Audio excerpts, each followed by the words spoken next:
Cześć kochani, dzisiaj witam Was plenerowo z pozytywnej kuchni, z ogrodu. Będziemy urządzać grilla. Pokażę Wam, jak przygotować pyszne szaszłyki grillowe, takie z kurczaka, z dodatkiem cebulki, z dodatkiem czerwonej papryki i odrobiny wędzonego boczku. Mięso właściwie można zastosować dowolne, jeśli wolicie mięso wieprzowe, jak najbardziej ono tutaj też będzie pasowało. Zapraszam Was gorąco, podzielcie się też swoimi pomysłami na szaszłyki, jak Wy je przygotowujecie na Waszym grillu domowym albo w ogrodzie.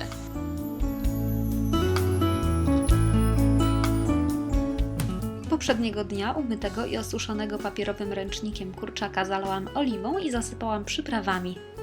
Do kurczaka w szaszłykach pasuje standardowe połączenie smaków, czyli sól, pieprz i ostra albo słodka papryka, ale proponuję dodać też zioła, tymianek i rozmaryn. Zarówno świeże mięso, jak i oliwę z oliwek Fine Food i przyprawy Horeca Select można dostać w halach Makro Cash & Carry. Zamarynowane przyprawione mięso odstawiłam do lodówki. Najlepiej jest odstawić na całą noc, ale można też na minimum 2 godziny.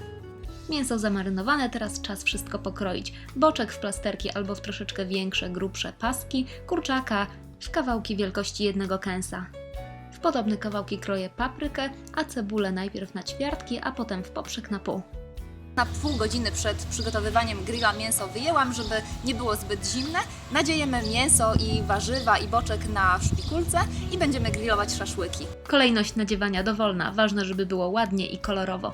Kawałki cebuli warto rozdzielać po 2-3 warstwy.